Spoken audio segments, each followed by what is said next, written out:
What turned your game around since the last time you played the Yankees 2 or 3 weeks ago?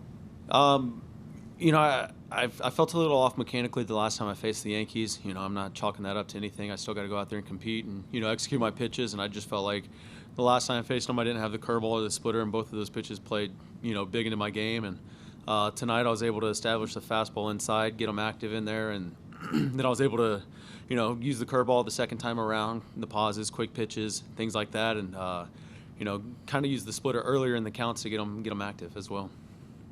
Sean, right up front, Nate. Nate, I think you faced them in every series that you guys had with them, and tonight is the 7th appearance. What challenges does that bring to a starting pitcher when a lineup has seen you so often and you've seen them?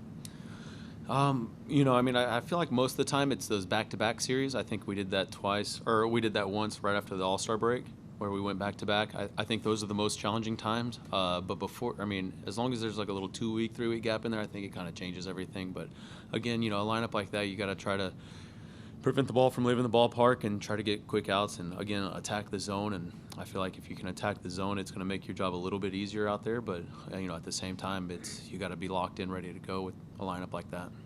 Stay right there with Buck.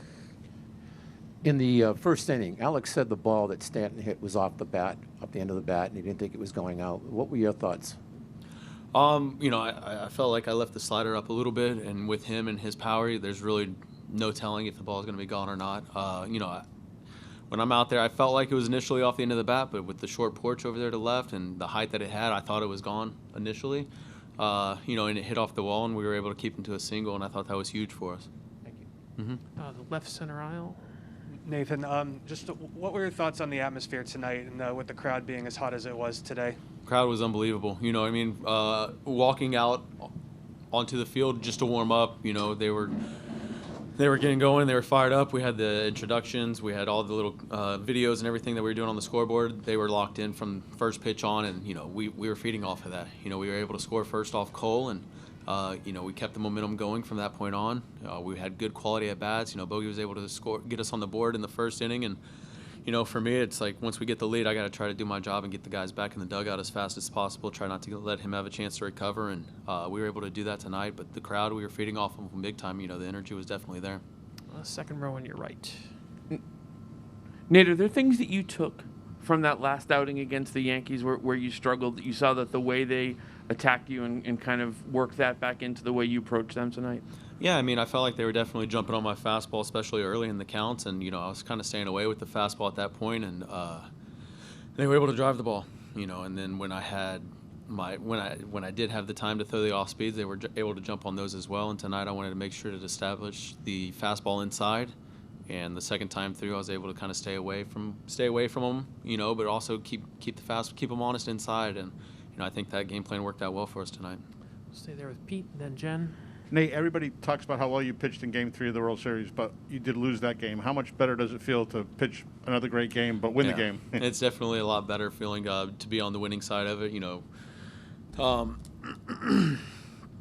Game 3 obviously was, a very special moment, and at the time, it was frustrating for me because we lost, and I felt like I let the team down. But, looking back at it, a lot of positive things came from it. I was able to learn a lot from the whole 18 experience. Coming in tonight, I felt like I was able to cherish the moment a little bit better, and kind of just go out there and compete and have fun. Third row on your left, Jen. Nate, yeah, you've pitched for Alex for a while now and kind of know how he operates, but still, when you're going as well as you are tonight, and he kind of comes out there, how hard is it to kind of just accept that the ball's coming out of your hand at that point? Yeah, it's definitely frustrating, but obviously I understand the situation and everything.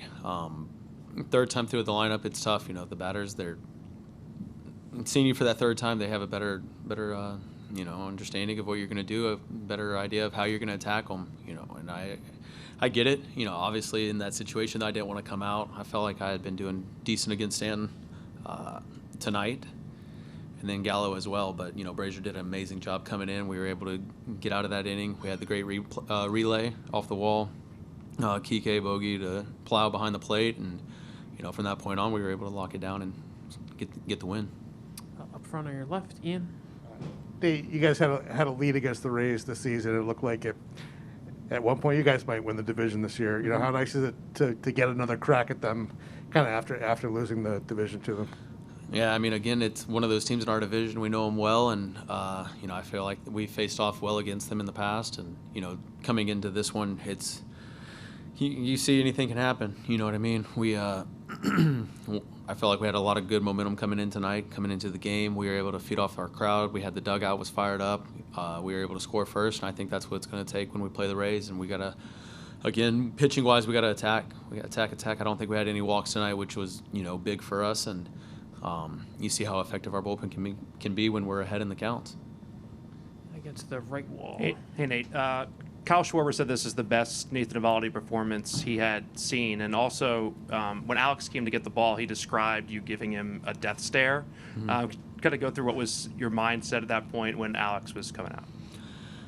Yeah, I mean, I wasn't positive he was going to take me out, but I wanted him to know that, you know, that I was ready to continue and to keep going out there and battling. You know, I wanted to go as deep as I could into the game, but he explained to me, you know, a lot of our guys in the pen matched up well against the Yankees, and you know, they were able to execute tonight. So, I mean, I'm never going to second guess what he does and everything that he says. A lot of the times, you know, I'm caught up in the moment, and I'm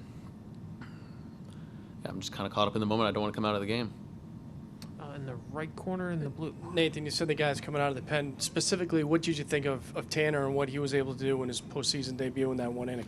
I mean, that first experience, it was unbelievable. He comes in, he attacks the zone, and he was able to get, you know, 2 strikeouts, and it was a 3-up, 3-down inning. You know, and that's what we got to have coming out of the pen. He did great.